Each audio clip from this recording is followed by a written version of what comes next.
Thanks ever so much for the invite.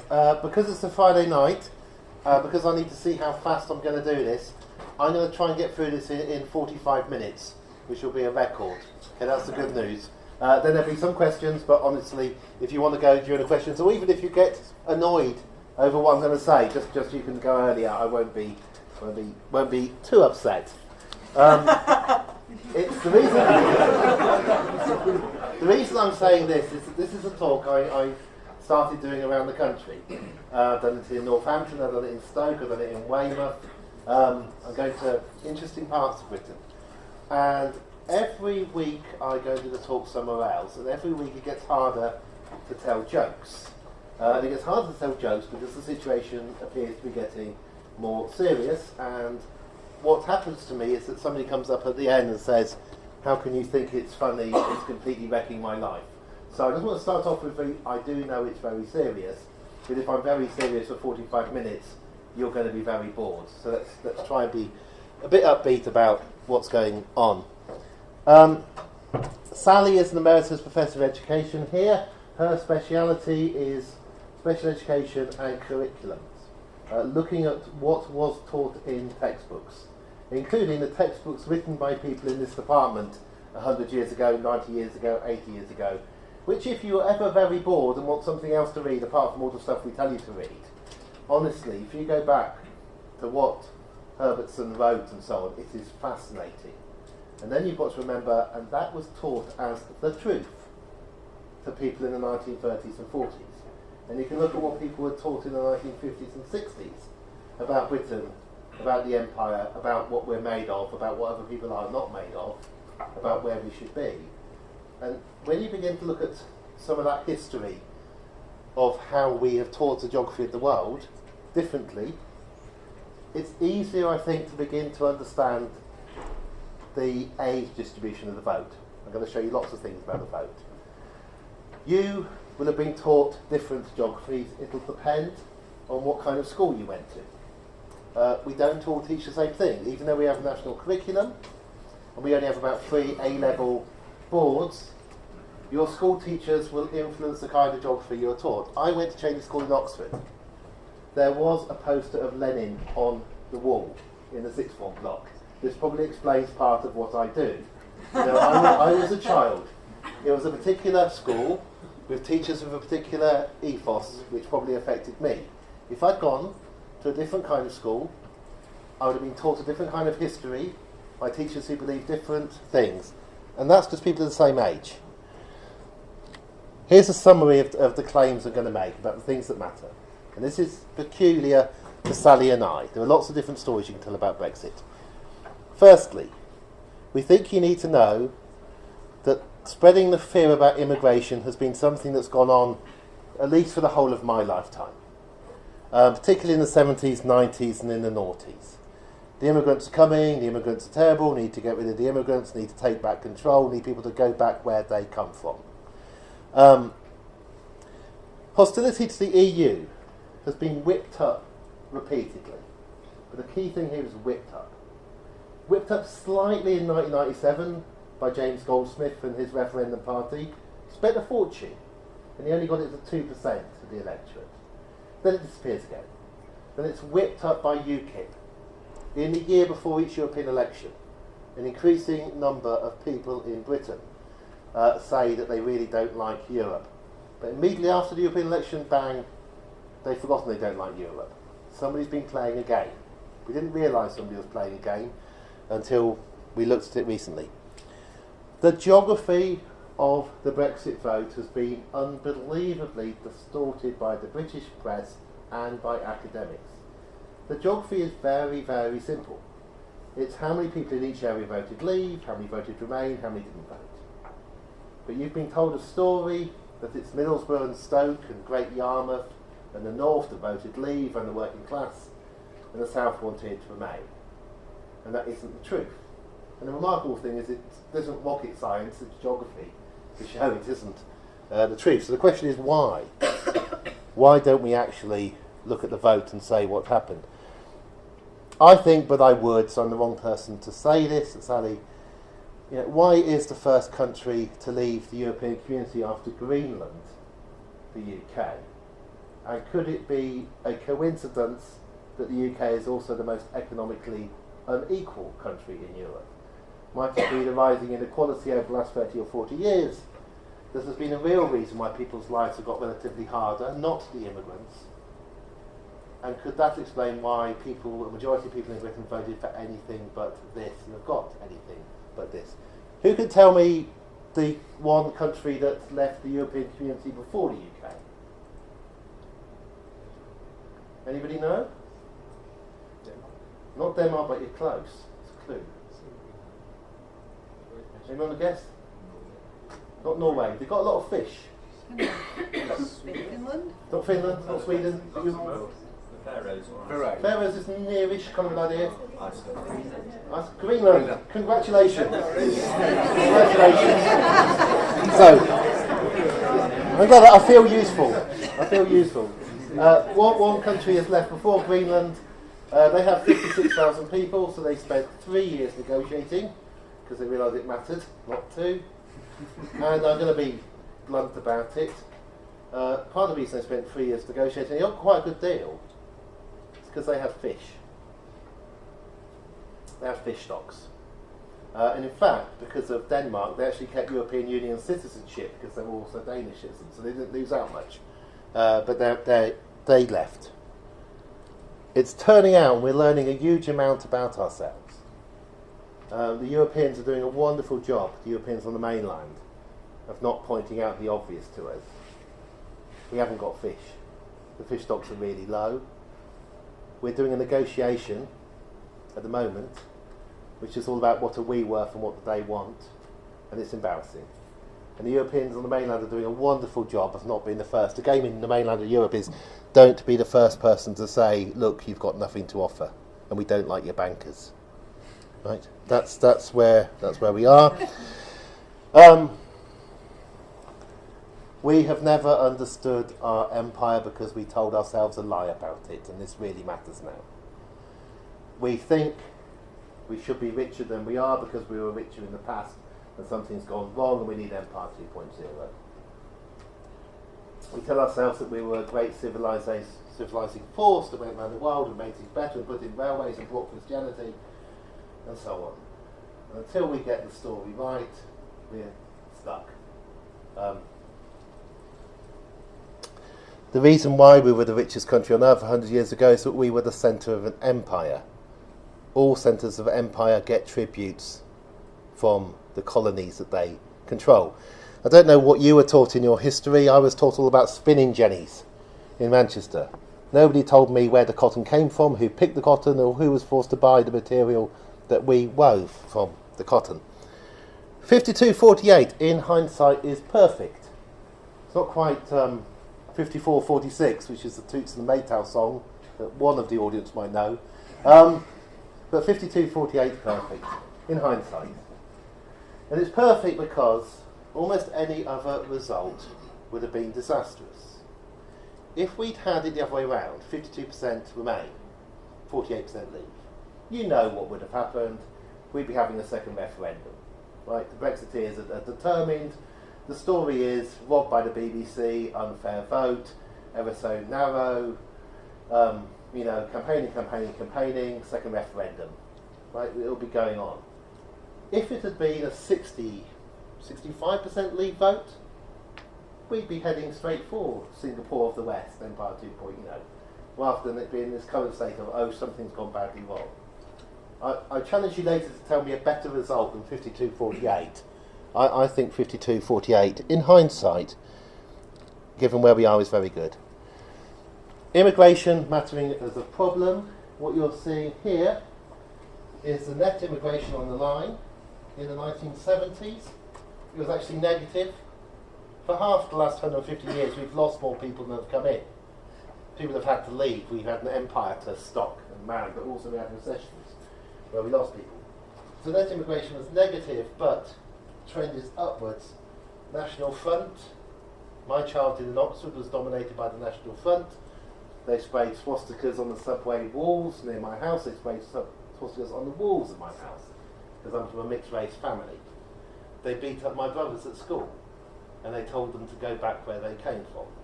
That's 1970s racism. This is partly why I don't like Brexiteers, because telling people to go back where they come from is not nice, particularly for children.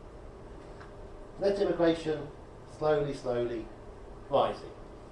But suddenly, the dislike of immigration, which is what you're seeing here, is whipped up over time. Our problems are created by, and in this case, the AA countries being allowed in a bit early, which is very clever, because we got the first movers. We got the quickest Polish plumbers.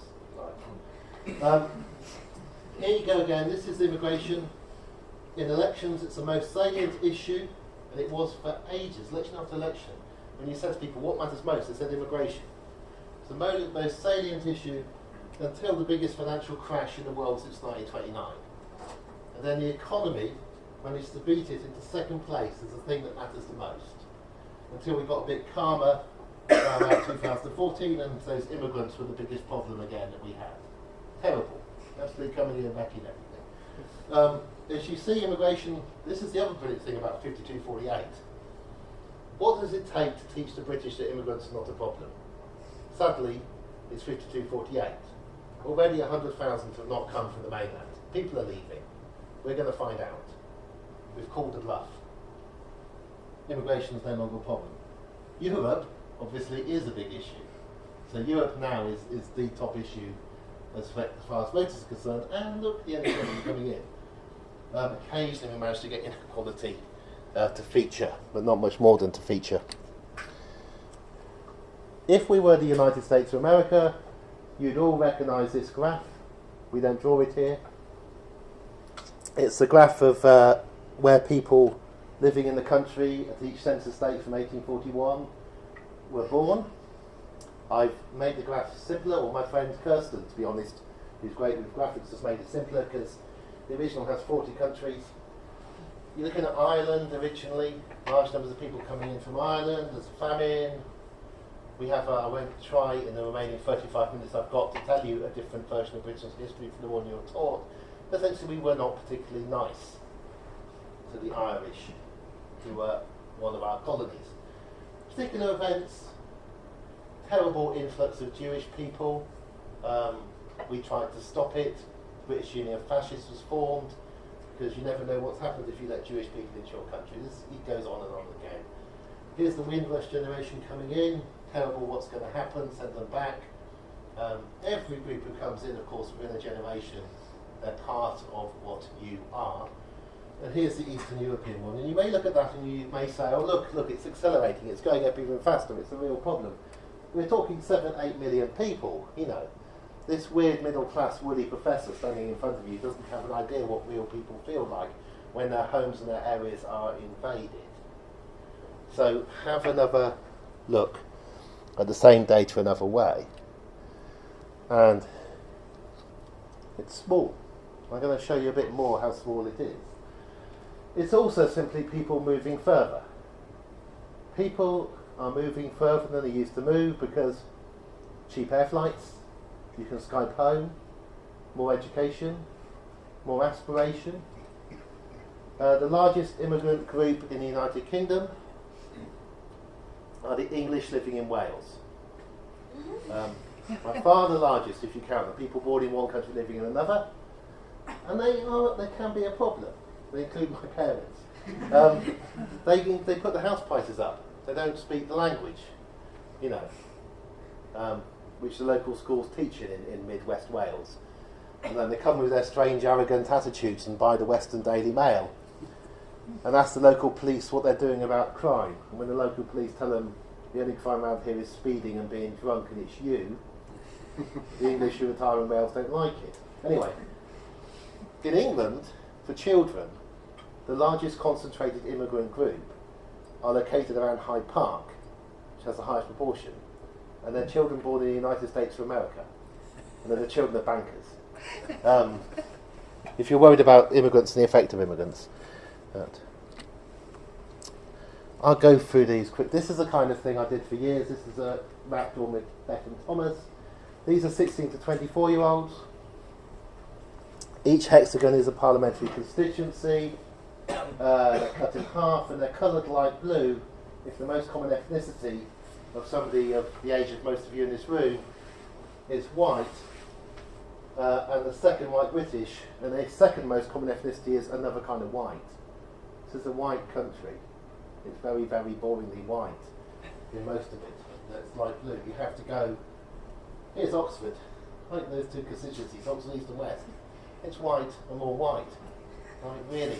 There are some places, I was in Stoke, so I highlighted Stoke, and this is a bit of London, where you're most likely to find people who are white, and then Black African is the second most common for 16 and 24-year-old. But honestly, this is for youngsters.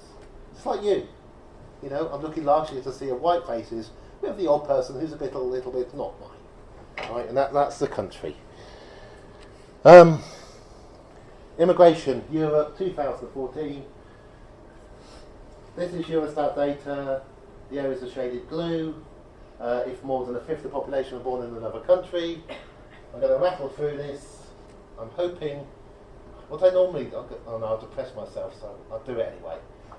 What I normally do, if I'm in like Great Yarmouth doing this talk, I ask people who's seen a map like this before. So I'm going to say, who's seen a map like this before? You put your hand up. Oh, good. Sorry, you made me very happy. Normally, one person puts their hand up and I have to spend half an hour explaining it. It's a population map. We stretch it by population. That's Madrid. This is Spain. This is Paris. You're very, very quick. You've got their special brains, so I'm allowed to go quick through this. Here's London. Dark blue areas, over a fifth of the population are born in another country. In a sense, that's where the immigrants are. Very few immigrants in Eastern Europe. There are people from Russia and further east, but not many, less than 5%. Lots of immigrants in parts of Paris, lots in Switzerland, lots in capital cities and towns. Loads of immigrants along the coast in Spain. They're old, they tend to turn red, and you're going to get to meet them, because if they get ill after March 29th, they've got to fly back. It's going to be wonderful. And here, Ireland, high number of people. You know, there's not a border in Ireland. We need to teach there isn't a border in Ireland. And lots of people have crossed over that non-border, which you cannot do anything about because of a treaty we signed. And those people were born on different sides of that non-border. We are being taught a lesson about the fact there is not a border at the moment. Very slowly, there is not a border in Ireland. UK, yellow, low immigration, apart from London. Okay, just very simple. 2014, after the A8, like Eastern Europe, low immigration in most of the UK. You do not come to somewhere and stay there unless there is an opportunity. Different to what you're taught. Here's the leave and remain proportions over time. We start off 2011-2012 after the financial crisis with very high leave majorities. Everything's wrong, must be due to the immigrants, not to the fact we've banked everything on banking and had a huge crash. We then move around quite a lot, and when Lucky Dave sees Remain get up to here, Lucky Dave, because everything's always gone right in Dave's life, Lucky Dave goes, I'll call a referendum. And his mate Gideon tells him, don't do it, Dave. It won't work. Anyway, he calls the referendum, and there you can see there was support for leave slowly dropping, it comes up down here, and the support for leaving. MP gets stabbed. You think nothing's going to happen. Turns out most people don't worry too much about MPs. The stoking up. This particular diagram is called a phase space. And what it's showing you, the vertical axis is the support for UKIP and the rest of the far right. Over time from 1999 onwards, very little support. That's James Goldsmith getting 2%. Managed to get it up to about 2% for 2004, goes down again, up to about 5% for 2009. These are European election dates. Goes down again.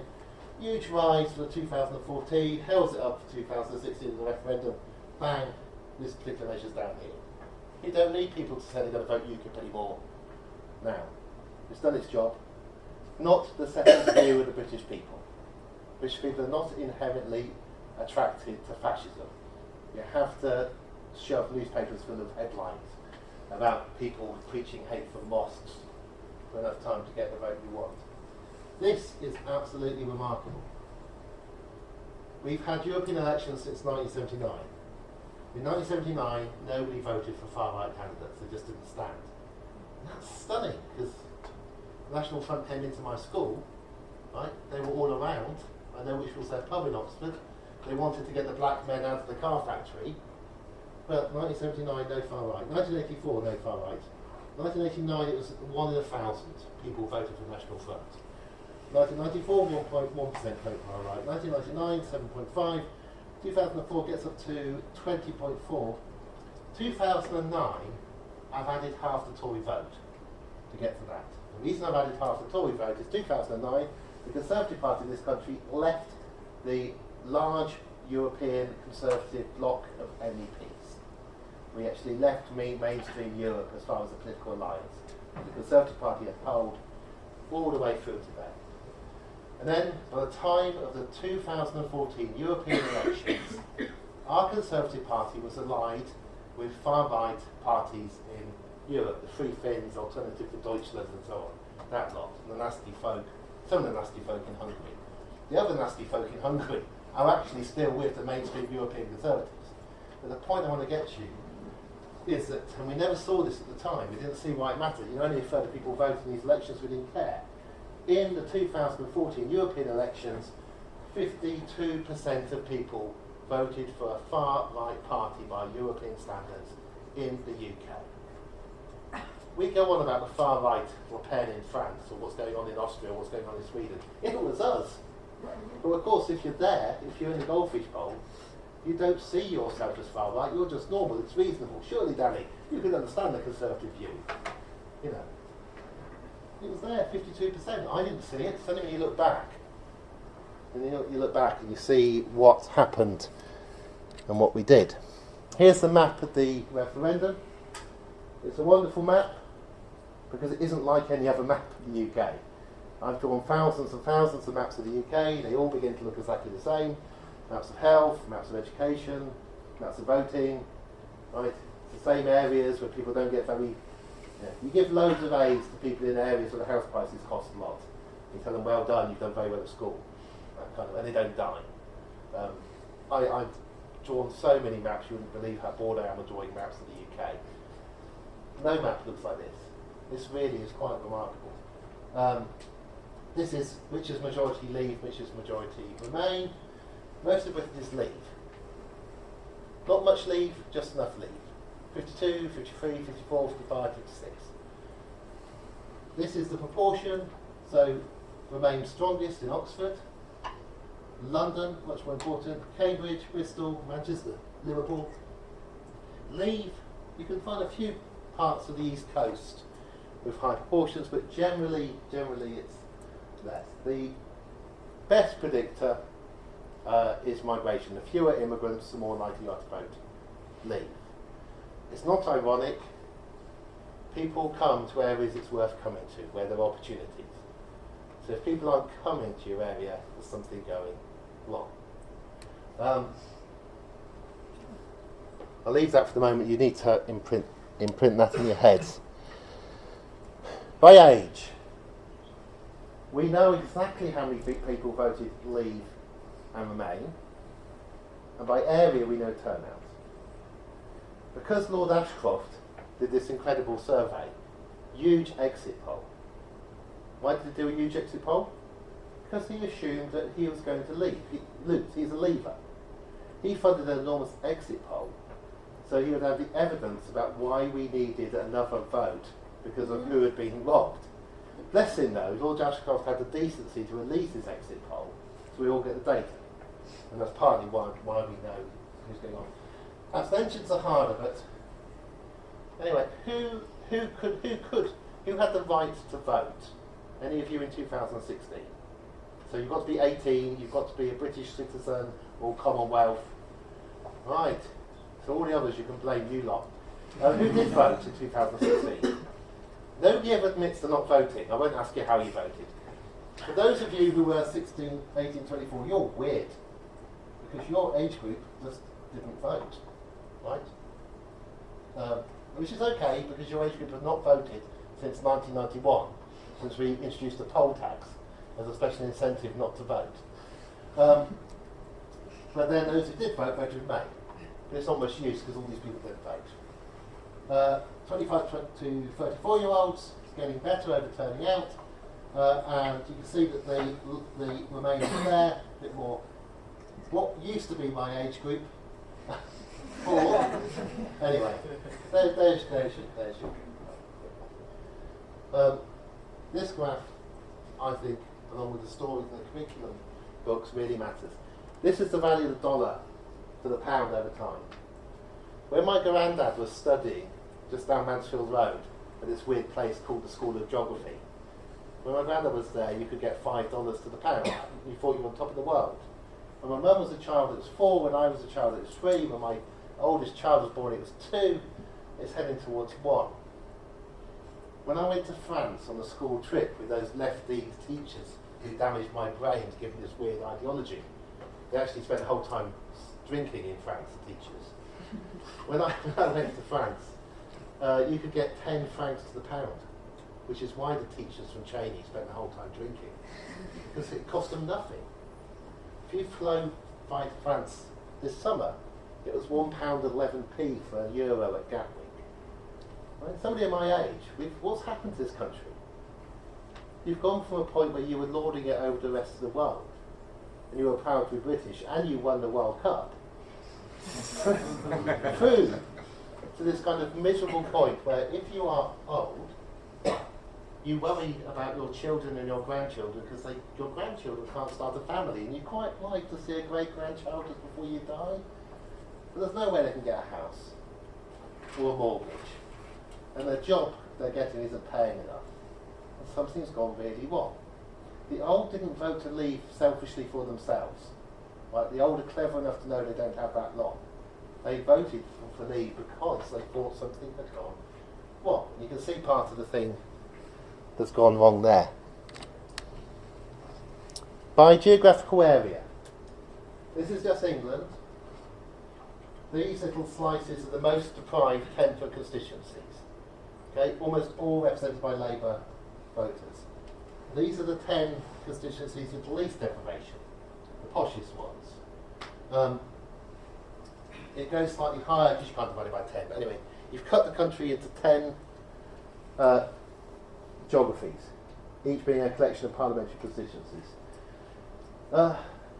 Remain Central, strong Remain, is the poshest. Poshest areas, I don't think any of our Oxford ones are. It's mainly London, West London, rich parts. Right? Places where you go skiing twice at Christmas. You do Tuscany in the summer. The question is, where do you go in Easter? Is it Paris again? You're going to retire, like Cameron and Clegg's dads, you die in France. Of course you do. Why would you die in this miserable country? Right? That's your life. Your life is very, very European, you're very rich, and you love the fact that all these Europeans around you, they're partly working in all the cafes and everything else that keeps your life nice and comfortable. That's Remain. Massively, massively strong Remain. Weak Remain and so on. But what matters here is that the strongest leave is in deciles 4, 5, and 6. It's Middle England. Right? Middle England voted leave more than the poor parts of England. It's clues like that we're beginning to get. I'll leave that one up and not say much about it, but it's the turnout that matters. It's a bit like studying a riot is studying this vote. Martin Luther King said about riots, you have to wait for 2 or 3 years before you can say things about a riot that you're allowed to say about what it's told you. Abstention rates were low in the South. People turned out to vote. The numbers of people were high. That's why the South is really important. Wales, we often talk about Wales and, why on earth did the Welsh vote to leave when they get all these subsidies and so on? Wales was bang on the averages. Wales was average UK. It's amazing that the unfairness of the reporting of the vote, something as simple as that. And it's because the vote took us by surprise. Normally, the people who reported on the vote report on general elections. And reporting on general elections is really easy. I like John Curtis, he's a friend, but honestly, It's easy. This is how you do it. You remember how they reported on the last election, right? And then you assume things are going to change a little bit. And you talk about those declining industrial areas there, Labour, Corbyn, and it's all easy because you just do exactly what you did 5 years ago with a little bit of a tweak, and you sound ever so knowledgeable. And you put it all into a computer model and you press a button and you use the computer model that's rather like the one you used last time. And you tell a story like your friends tell and you look like you're informed. And the problem for people who do that is when this thing came along, we hadn't had one before. And they try to interpret it like a general election. And many of the political scientists who've written on it, and probably me, I've done this myself, they're actually telling you far more about themselves. And what they're telling you is they don't know about the north of England. They don't know that working class people tend not to vote. So the key thing is that the turnout's low, so it doesn't matter. And they're really rather embarrassed that their mum and dad in Hampshire voted Leave, because they live in West London and were Remainers. There are more Leave voters in Essex than in these 22 areas down here, which include, among them, Knowsley, Lancaster, Lincoln, Richmond, I can go on. They have an electorate bigger than Essex. But there's more people. Blaenau Gwent, poor area of Wales, locally.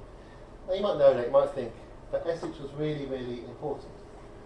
There's more people who voted Leave in Kent than the combined electorate who voted Leave in Derby, Blackpool, Rotherham, Sheffield. Do you remember when they said, oh, Sheffield, that's amazing, it's going to go? No, it wasn't. Kent was amazing. Great Yarmouth, Hartlepool, Merthyr. More people voted Leave in Hampshire. Hampshire's my favourite, right? You tell me the run-down part of Hampshire. It's very boring to live in Fleet and have to commute to London, but so you're not suffering really. More people, it's got a university town, Southampton. More people voted Leave in Hampshire, despite Hampshire having a smaller electorate than the combined, this is what I call anti-Hampshire, Bolsover, Doncaster, Hull, Chesterfield, Salford, Stoke-on-Trent and Sunderland. You put them all together, you create opposite Hampshire, and Hampshire more people vote Leave. Have you ever heard anybody say it was Hampshire that did it? Right? And this isn't. The majority of Leave voters live in the south of England. The majority of Leave voters were social class A, B, and C1. So what's going on? And I've got 15 minutes left. Things have gone wrong for Middle Britain. Things have gone wrong for the middle class. Things have gone wrong for people who are actually social class A, but not in the 1 or 2%. I am in the 3%. I'm telling you nothing because that's a complete professorial salary range. Right? It's no giveaway. All your professors are in the 3%. Because I'm in the 3%, I'm able to get a mortgage on a house in Oxford 3 times smaller than the one I grew up in. Just. And some other poor sod doesn't get to live there. And the house I'm in was built by somebody who was a gardener at a college. Right? And I'm just about okay. But my children won't let to get houses. And I'm in the 3%. This is what's gone wrong. Now, a lot of people don't realise that things aren't okay for them. They think that the government will look after their house price and that somehow, their house worth £400,000 will be shared out amongst grandchildren, of which they've had 4, who will use the £400,000 to somehow buy a house in the future. They're slowly beginning to cotton on. This isn't going to work. Most unequal country in Europe. If you want to understand where we are, lovely spelling mistake there if you've got good eyesight. Slightly more unequal to us is Russia, slightly less unequal to us is Israel. Right? That's in our society. We live in a society that is like Russia and Israel including the West Bank and us. That's it, we're used to it. So we don't look around and go, why is that person sniping through the wire? Or, why are those gangsters getting all that money in that part of Moscow? Everything we see, which is the equivalent of that, it's just life. Of course, somebody who owns a building firm who's made a few bob building on the back of Help to Buy makes £75 million last year. That's fine, it's an incentive. We don't see that in the same kind of way that you see gross inequality and corruption in other countries. Of course it's normal to step over bodies late at night when you're coming back from a nightclub.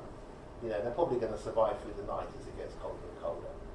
You get used to it. If you want to go above Russia, we've got Lithuania that pops in and out. The United States is even worse. huge death rates, really bad poverty, 2 million people in prisons from year one. Turkey, it's a fun club here. Chile and Mexico.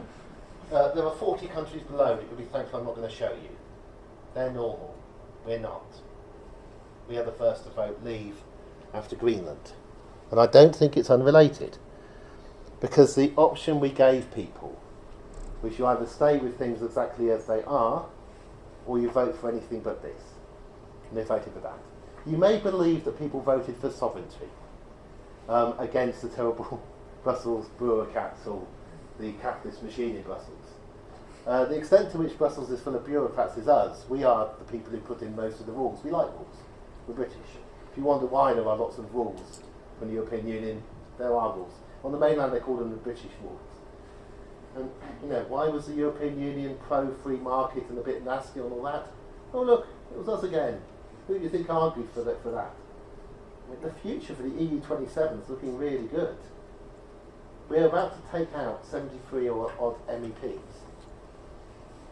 This is the nastiest bunch of MEPs that there are on the mainland. Loads of them.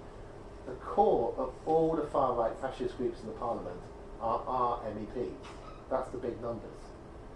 We don't think of ourselves like that, but just look it up. Just look it up, type into Wikipedia, European Parliamentary Group, and look who belongs to each of the groups. With those people that our press, our BBC describe in other countries as far right. Look at who's in the same group as them, voting alongside them in the Parliament. I'm amazed that somebody on the mainland doesn't say, we're really happy you're going. It's amazing how polite they are. Just one graph showing the effect of inequality, because you're all brilliant at maths, you've worked it out for yourselves. This shows you that people do quite badly at maths tests in unequal countries. Not at age 16, but if I was to apply to you lot, if we were to sit down now and do the GCSE exam that you did when you were age 16, some of you would have been taught how to get an A star in that, and others of you would have got an A star because you really love maths. So put up your hand if you really love maths. Hey, you've got a few. We're in Oxford. It's great. Unequal countries teach the test because it really matters that you get the grades. More equal countries, the ones who are high up there on the international scales, teach. This is really weird, so I've got to explain this idea. More equal countries have an education system and teach in a way that people enjoy what they do so that years later they can still do it. Okay? That's not what we do in Britain. We're all about getting the highest grade you can get so that you can say you're special, and then you can enter a university in a competition between all our universities, rather than doing the normal thing of going to the university in your town.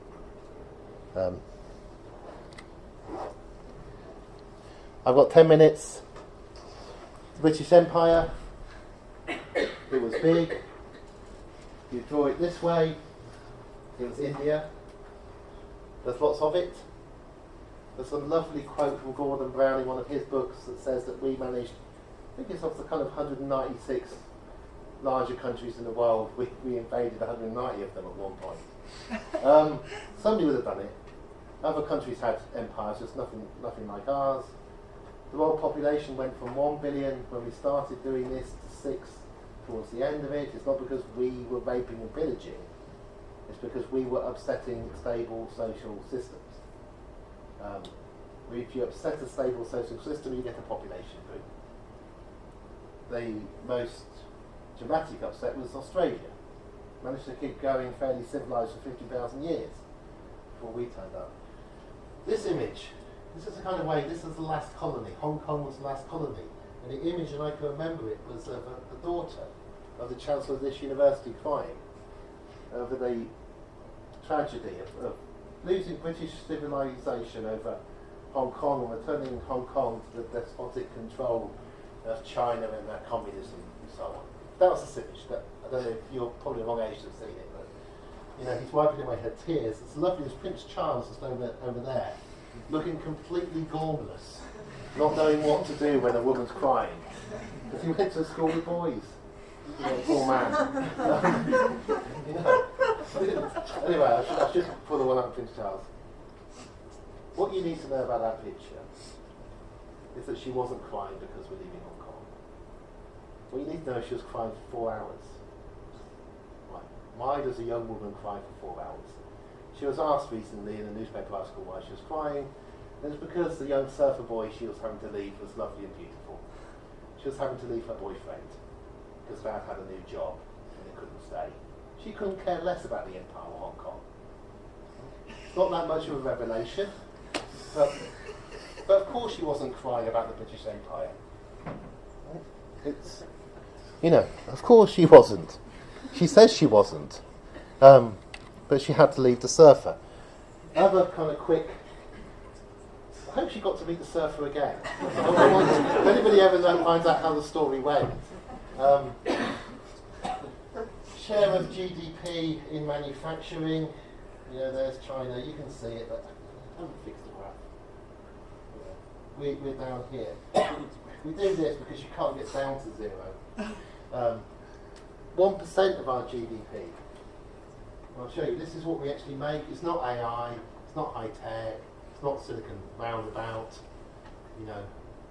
Dyson is a vacuum cleaner and a hand dryer. Graphene hasn't yet produced much. We can be proud. Our top is transport, 15%, and of that 15%, one massive 1% of our entire manufacturing output is 2 miles that way. 3,000 people working there, 1,200 robots, a mini car coming out every minute and 2 seconds, and that's 1/15 of that top profit in terms of transport. Yes, we do still make, the Germans who kind of put their car factory into County still do a good job.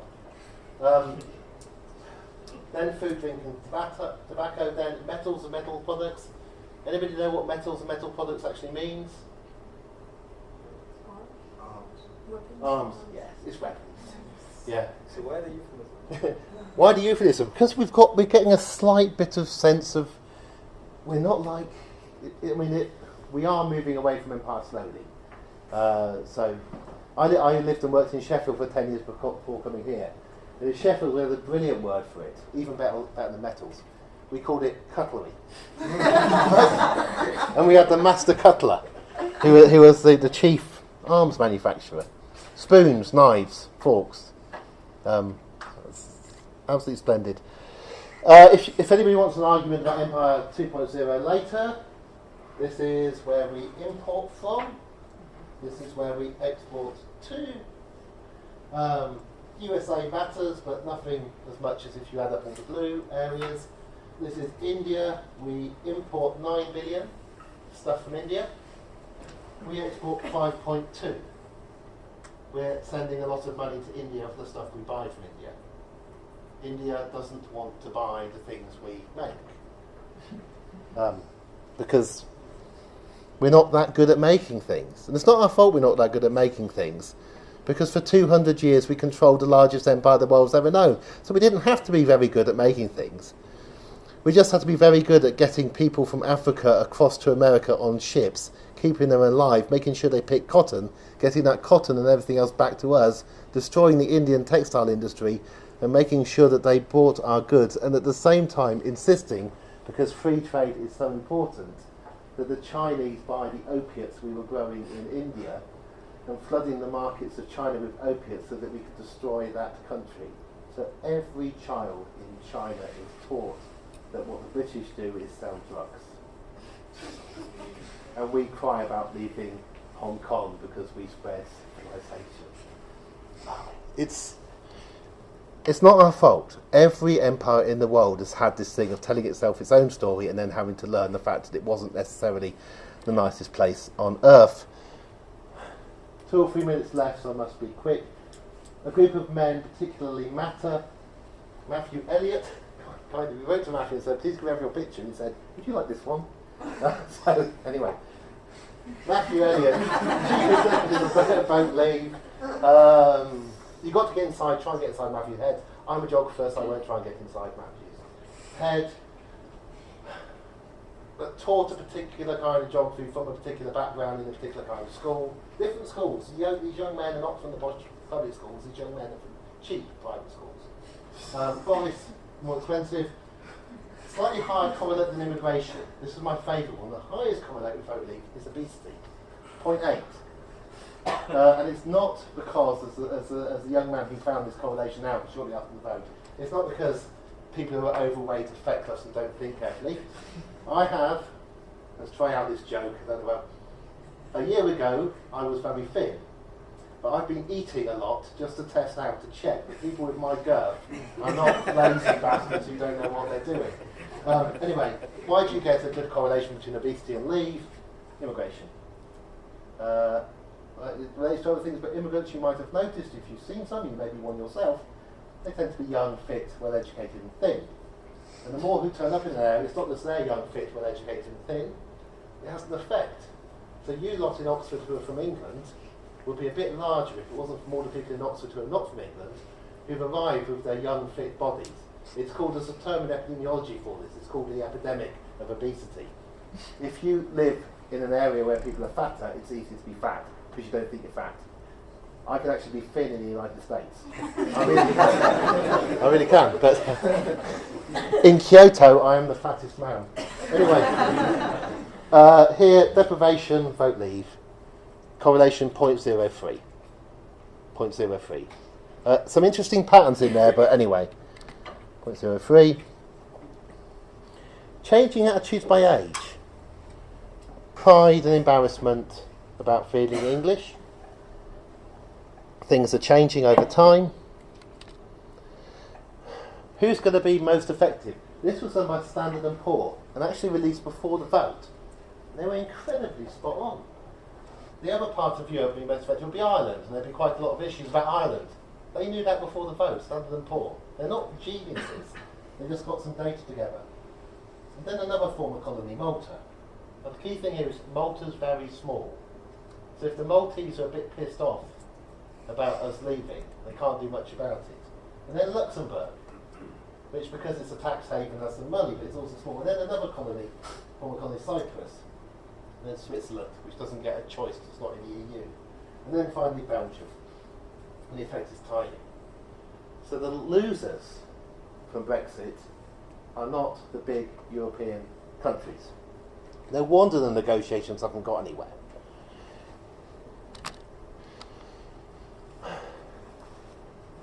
That's showing wage changes since the crash. We may not know it, but we did as badly as Greece. They have a higher life expectancy in Greece. They have better infant mortality in Greece. But we think of ourselves as different to Greece. Our life expectancy has been falling since 2014, the only part of Europe which has been falling. Our infant mortality has risen for the last 2 years. 2 weeks ago on Thursday, there are 6 maternity centres in this county. 5 of them closed their doors. All home births were cancelled in the county of Oxfordshire. All the midwives were moved in an emergency situation to the John Radcliffe, and everybody who was having a baby was told to come to John Radcliffe. You were told if you lived in Chipping Norton to check Facebook to see when the delivery centre was opening. And what they didn't say, but they should have said, is whatever you do if you live in Chipping Norton, do not go into labour at 6:30 in the morning, because trying to drive from Chipping Norton to the John Radcliffe at 6:30 in the morning, when 40,000 people drive over our Greenbelt every day, you can't get there. If you want, I can go on about this, as you can tell, I've run out of time. This little dot here, this is GDP growth. We had GDP going up, but even though finally we had GDP growing up after the recession, we still cut people's wages. Alone. What that means is people in charge of money got richer, but they wanted all the extra money for themselves and a bit more, so they took it off the wages of the average worker. And if you're trying to piss the public off, that's the way to do it. In Greece, GDP goes down, but wages went down together. We are a very, very odd country that reacted to the economic crash in a very strange way. This graph was released by ONS. It's showing us in 1990, going from being the 7th best country in Europe for neonatal mortality to the 19th by 2015. The Royal College produced a report this week saying that we expect the relative gap to increase by 250% by 2030. We will be doing much worse than Romania when it comes to babies dying. and it's the babies of English-born mothers, because the immigrants are young and fit and well-educated. It's not the babies of immigrants. And it's not more premature births, because you have premature births all over Europe. That line, when I was born, in 1968, we were about first, because we had the first baby incubators in a hospital in this city. We were the best in the world. And now if you're choosing where to have a child, you really should think carefully at the moment. I mean, it's just solvable. It isn't rocket science to how to make delivery safe. But a third of midwives in central London, and I suspect in Oxford, I haven't got the data box, but central London, a third of midwives are EU but not UK citizens. This is the data on life expectancy. It's actually mortality rates going down, and then this thing, which hasn't happened. This one, I can do disaster graph after disaster. This is a quarter of children now in the private rent from private landlords. You don't want to be renting for a private landlord as a child. If you rent from a private landlord in London and you're a family with children, on average you're moved every 3 years. If you're moved every 3 years, that could be moving school, losing all your friends, starting again. London have managed to achieve the best education results in the whole country. And then suddenly, after the 2008 crash, we have a situation in which, you know, we're back to Rachman times again. What could you do? My friend Kirsty. Well, if you're a very clever geographer, well taught from one of the best departments in the world, okay, options. I don't know what's going to happen. But it was an advisory referendum. It only advised one person. That's not the parties. It only advised the Prime Minister. The Prime Minister had to decide when to trigger Article 50. And once the Prime Minister has triggered Article 50, she is the only one who can cancel it. She doesn't have to ask anybody else. If she's having a very bad time of it, supposing things are feeling a bit much at the moment, she's got to get a bit of paper, and she's got to write a letter to Brussels, and she's got to write, I revoke Article 50, date it, sign it, sneak out to the back door of 10 Downing Street, put it in the letterbox, come back again and start writing the speech for the House of Commons. Right? It's not impossible. Similarly likely, we might just crash out. Negotiations go all the way to 10 o'clock on March 29th, and we crash out because somebody wants to put a yoghurt pot on the Irish-Nun border. We don't know. But what we do know, I think, is whatever happens, it's going to be very bad. Even if we revoke Article 50, even if it's a people's vote, whatever happens, most of the damage will have been done. It's not necessarily damage, it's just an accelerated point of realising that we've got a problem. It's like being an alcoholic and finding out a few years early that you're an alcoholic. You know, it could be good. We've got problems. This thing, strange things happen. The reason for this graph is like the one of UKIP I showed you earlier. I've drawn 2,000 graphs of voting in polling, of all the polling data we get in Britain. That in April, May and June of last year is the fastest, largest swing in the history of voting in Britain. When, let's take you through it, Corbyn becomes leader, Labour Party in disarray, stabbing him in the back, goes all the way down to February 2017, they're on 26%. If you're an advisor to the Prime Minister, you tell the Prime Minister, you have to call an election, because nobody has ever lost an election from this position. Call an election, increase your majority, show you're in control of the country, and then you'll be in a great position for negotiating our exit from the EU.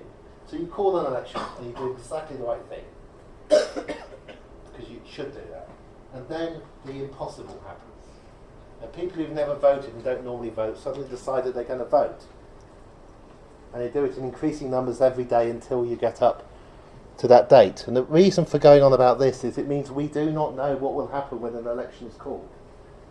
Right? The boundaries of what is possible have just been moved. These are the swings. The Conservatives got a +5 swing at the last election, but Labour got almost a +10. You're told a different story of what happened. That's the 45 win for Labour. This is when I was a kid in the 60s and we got very excited about some of it. This is Tony Blair and his swing in 1997, but it wasn't really a swing for Blair. It was people sick of 18 years of Conservative rulers and lies and corruption. Voting for Blair. Blair stands without that, he loses votes. Blair stands for a third time, he loses votes. Still wins the election, because that's the many that loses vote. Poor old Brown stands, he doesn't know how to do the smile that Blair could do. And he had the biggest financial crash in 1929, he loses even more votes. Lovely little Ed Miliband eats the bacon sandwich. We now know why he was made to eat the bacon sandwich. That's anti-Semitism in British politics. Eats your bacon sandwich, does everything else right, talks about the environment, learns to walk and talk slightly on stage, gets plus 1.4% positive swing. Very, very good. Better than Tony, better than Gordon. Just not enough. You'd have to have another 10 general elections at that rate, and then Ed Miliband would be dead. And then, completely incompetent man who just doesn't know what he's doing, stands, get 500,000 members, largest political movement in Europe, and he gets that. Right, and everything begins to change. And you've got to try and negotiate from a position of being in an alliance with the TUP, which again you couldn't make up. Only a couple of graphs left, so please think of questions. Geography, we won't worry about the history. This is just showing what different countries do. We are on track for spending about 36% of our income on public services. In Finland and France and Denmark, where people walk around like zombies and nothing works, they're spending 56, 53% on public services. The difference between the Tory and the Conservative manifestos are between about 36 and 38. So our entire argument is in that bracket. Right? That's where we're at. You're not told about what they do in the rest of Europe, but they're really going to miss us, and our wonderful. We're not good at protesting. So who's going along on Saturday, tomorrow? Any of you? Some. We're not good at protesting. Don't worry. There's a little march in London. The Germans are almost the worst at protesting. Only 30% of Germans have ever been on a protest. I mean, compared to normal Europeans, that's crap. Except for us, it's 15%. Now, why would you protest? We're good subjects of the sovereign. We only became citizens by accident when Tristan Garrell-Jones, the minister, was drunk and signed a bit of paper and actually made us European citizens. First time we've ever been citizens in the history of the British. One last slide, so I'll make it to an end. I'm being cynical about it. We don't know what's going to happen. It's truly remarkable. If you're worried about immigration, people move around, it's what they do. It's really, really good news if they come to you. Even if you happen to have grown up in a town where almost all your friends had to leave because of the immigrants, and there's nobody there who grew up, and you do lectures to people and nobody comes from the town even though you grew up in the town, immigrants are still not a problem. If anybody had a reason to hate immigrants, I have a reason to kind of worry about what happened to my hometown of this, but I don't. I like immigrants. We could sort out Oxford so that people can actually stay here. That's a separate message. And last image of that. This occurred within a few days of that election. And the story of this and the way it was interpreted was all about that election and the changing times. If it had occurred 2 or 3 years earlier, and we did get fires 2 or 3 years earlier in blocks, it would have been another fire. But it's because times are changing that it's interpreted differently. Everything is moving around. You're about to find out how competent your political leaders are, and what effect it has on you and your future. I told you about my granddad. He was up in Mansfield Road in the late 1930s. When he went to an election like this, I think it was 1937, he was told that a war was coming. But we'll tell you boys, but don't tell the people out in the town that a war is coming. And then when in his early 20s he went to fight that war, he met a load of people who were not like Oxford undergraduates, a bit more mixed. And they came back in 1945 and 46, determined that they were never going to believe in the ability and the credibility of a set of people who'd not just taken the country to 1 world war, but taken it to 2. That's why everything changed after 1945. The generation had to live through the mistakes of an older set of people. You're about to live through the mistakes of an older set of people. And the really interesting thing is, what are you going to do about it afterwards? And that's what I'm looking forward to enjoying in the next few years. And also, I'm optimistic because we're very, very good at queuing. So if you're panicking about March the 29th, just think people will be able to queue. And some of us, if we really work it out, some of us could do with getting a little thinner. Along with Hungary, we are the fattest nation in Europe. If we sort the queues out so people with the wider waistline lines are at the back of the queue, we might even get a bit fitter as well. Thank you very much. Sorry for going over.